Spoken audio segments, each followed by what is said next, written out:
Welcome to the Grizzly Beat, a podcast of Grizzly Times and Louisa Wilcox, where we interview scientific experts, managers, Native Americans, writers, and others to share their knowledge, perspectives, and experience. This comes at a time of enormous interest in the grizzly bear's future as the government proposes to remove federal protections, and citizens are asking important questions. We hope the information shared here will help listeners shape their own answers. This is Louisa Wilcox, and welcome to the Grizzly Beat. Today we're sharing the second part of an interview with Dr. Jesse Logan, a climate expert, forest ecologist, and outdoorsman extraordinaire. In the second part, Dr. Logan will share stories of an interesting career working for the federal government on climate change during the hostile Bush administration. Yet his passion for wilderness and wildlife never dimmed. So the grizzly has long intrigued us for a lot of reasons, and one, I think, is because they have provided a window into the larger ecological world, the world of enormous bison and down to tiny bugs such as the mountain pine beetle or the bark beetle. And Jesse, you are a world-renowned expert on the bark beetle. What do you think is the most amazing thing about the bark beetle? Yeah, cool question. That this little, the mountain pine beetle, which is the critter that's involved in this, would easily fit on your little fingernail, even if you have small, fingers. So it's this tiny organism. And a tree, pine tree, is not simply waiting for the coup de grace. Over the millennia, they have evolved efficient in some cases, defense mechanisms against this beetle. So this whole complex coevolutionary game that has played out that allows these beetles to kill a very dangerous host, and they're predators. Most insects, most pests are parasites. They don't actually kill the plant; they'll eat a part of it. But the beetle has to kill the tree to successfully reproduce. And how this story has evolved over the years is fascinating. It's a great story. And as an aside to this story, this coevolutionary game of beetle attack and tree defenses, because Whitebark has adopted this strategy not of competition but escape to these very harsh environments, these high elevation, really inhospitable places that Whitebark lives and is found, they've largely avoided the beetle, and they haven't evolved in as nearly an effective defense mechanism as some trees, like lodgepole pine. Lodgepole has a whole suite of resin responses that are in some cases actually toxic to the beetle. And these are much less developed in whitebark. In fact, whitebark is not only are they not well defended, their resin composition is exactly backwards. It's high in the compounds that the beetle uses for its pheromone communication system, and it's low in the compounds that are actually toxic to the beetle. So it's an interesting story. It's fascinating. These whole coevolutionary games are really cool and interesting.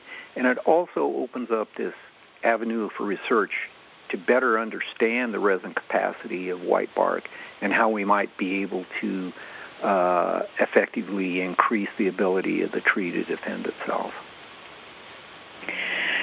So, Jesse, you were a researcher on climate change with the federal government at a very interesting time when G.W. Bush was in the White House and the Koch brothers were busy spending massive amounts of money to deny the existence of climate change. What exactly were you doing then, and what was your experience like? Well, you could answer in a word. It wasn't good.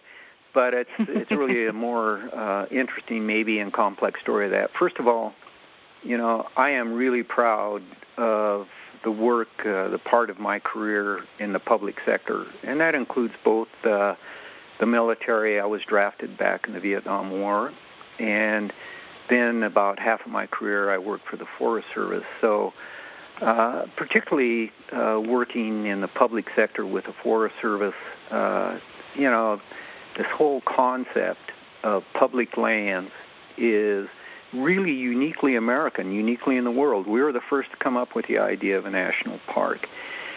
And as really pretty much a direct spin-off of Yellowstone National Park, large areas around the park were designated at that time as forest reserves and became the national forest system. So and that's under attack right now.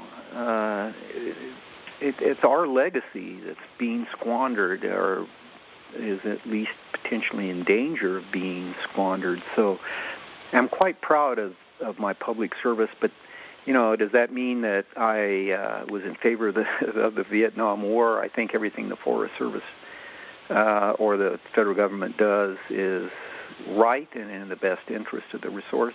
Of course not. And so with that, that's sort of, again, personal bias. When I went to work for the Forest Service in 1992, the chief was Dale Robertson, who was soon replaced by Jack Ward Thomas with the Clinton election. And Jack Ward Thomas was really a progressive chief.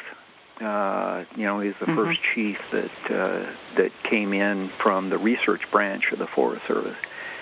But it also set somewhat of a dangerous precedent. He was the first political appointment. Typically, the chiefs of the Forest Service had come up through the ranks, so to speak, and Clinton appointed Jack as a political appointment. But he is a good man, very progressive in his thinking. He also wasn't much of a politician, and I think the facts of life in Washington, D.C. beat him down, and he lasted only 3 years. Mike Dombach came in after Jack, and also very progressive thinking as far as natural resources, and served really the remainder of Clinton's administration. And when G.W. Bush came in, following Clinton's lead, replaced Dombach with another political appointment, Dale Bosworth. And I think, basically Bosworth was pretty progressive in his thoughts and a good man, but he was also attuned to the political realities of the Bush administration, which dramatically changed the life for research scientists in the federal government in two ways. I think the first, maybe one of the most obvious, was censorship, and the second was micromanagement. And censorship has many forms. It doesn't have to be direct. You can have repercussions to budgets. But one of the main things that happened, there had always been a rule on the books in the Forest Service, and there are many regulations that govern what you can and cannot do. It was necessary to get permission to discuss research with a journalist, for example, but that had never been enforced. Anytime I'd get a call from a journalist who was interested in my research, I'd go on and on. I was happy to do it. But not too long after the Bush administration, it became very clear that if you didn't go through the proper channels to get approval for an interview, you were going to be in big trouble, career-threatening sorts of trouble.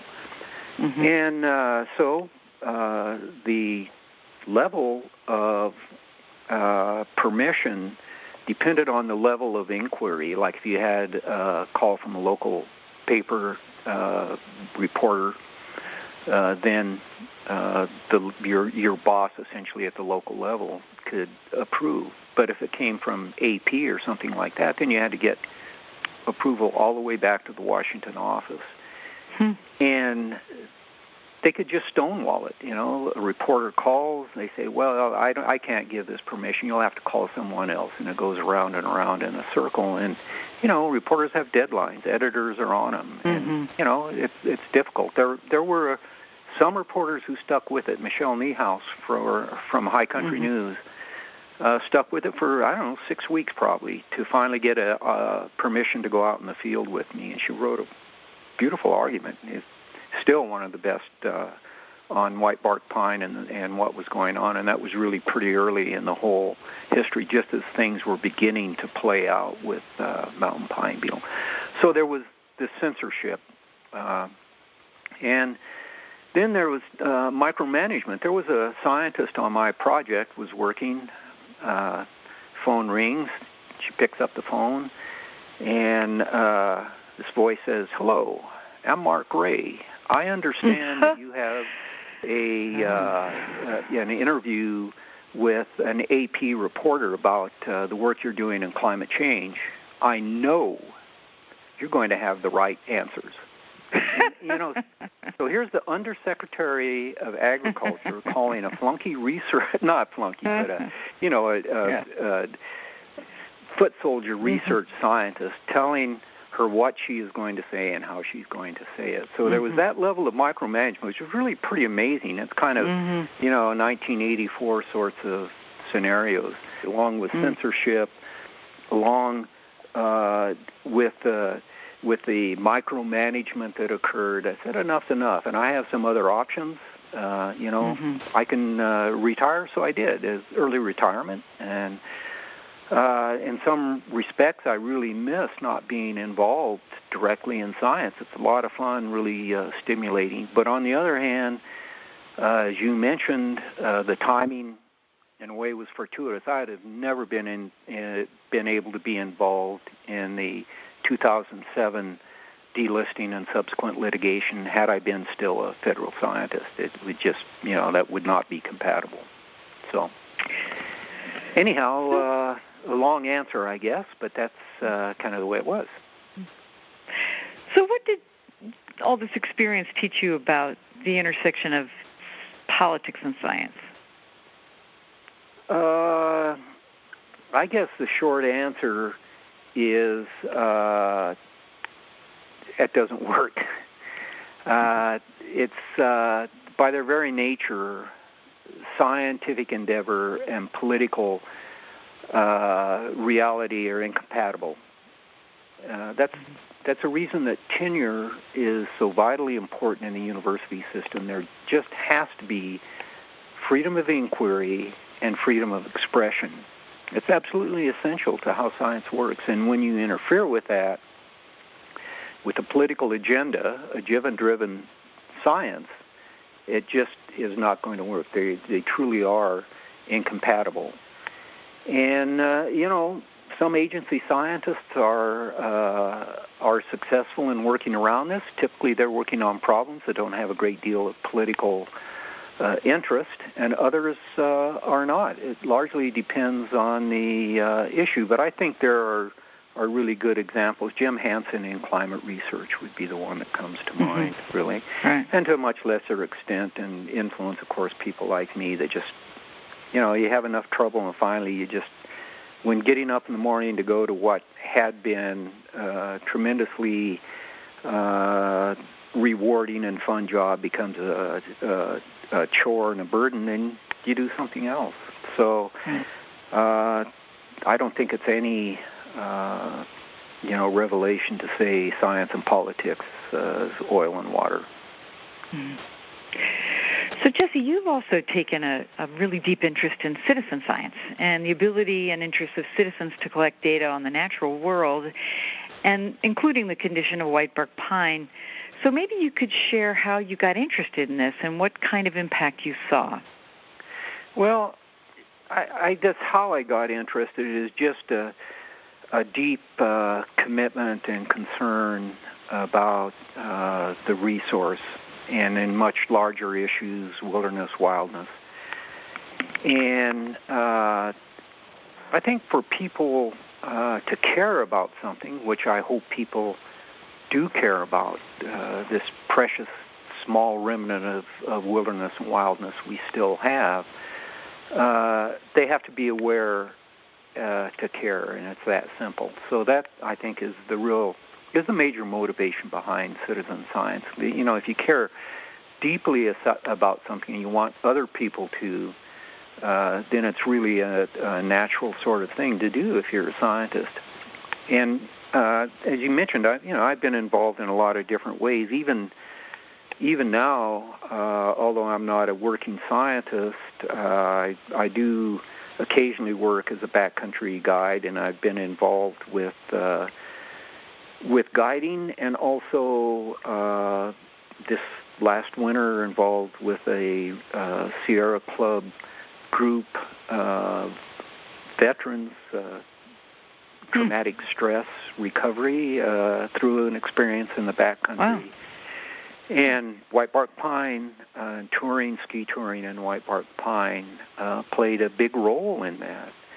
And I also am a fishing instructor in summers for Yellowstone Association, several different classes. And in that try and instill, it's the journey that's really important. It's not about, it is about catching fish, of course, but much larger than that. It's being a part of this amazing system and gaining appreciation and respect and love for the resource.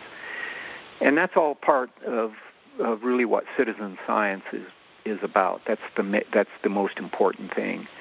And I've had people respond to me saying, "Oh, this is a life-changing experience," and that's really rewarding. So any research information, which is entirely possible with citizen science, you can get information that stands up to the scrutiny of peer review and that sort of stuff. But that's really great. The important thing is to involve people in the resource and build this sense of love, respect, whatever you want to call it. So, Jesse, you've spent years of your life at this point in the wilderness, skiing and hiking and fishing. What does wilderness mean to you? Well, it's basic to my soul, I guess.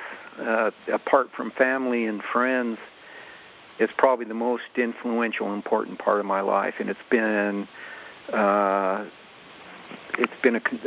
constant in my life. You go through phases, you do this, you do that, but just this very visceral feeling of being a part of the natural world, and in particularly the Rocky Mountains and the wilderness and wildness, is just very is a part of me.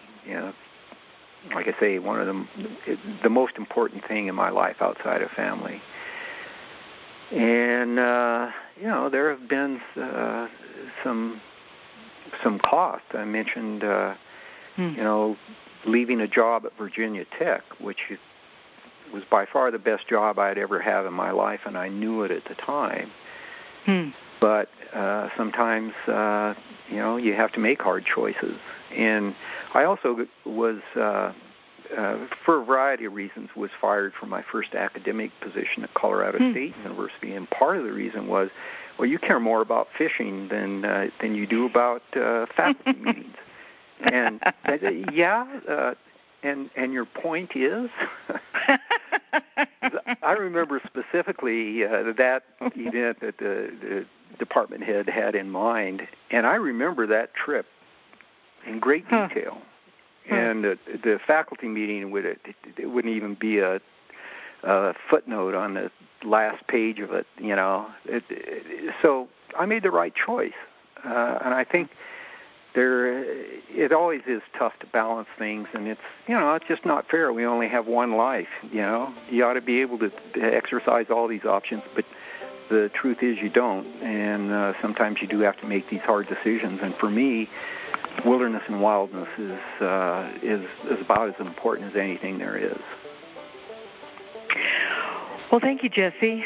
You're listening to Dr. Jesse Logan and the Grizzly Beat. Thank you for sharing your time.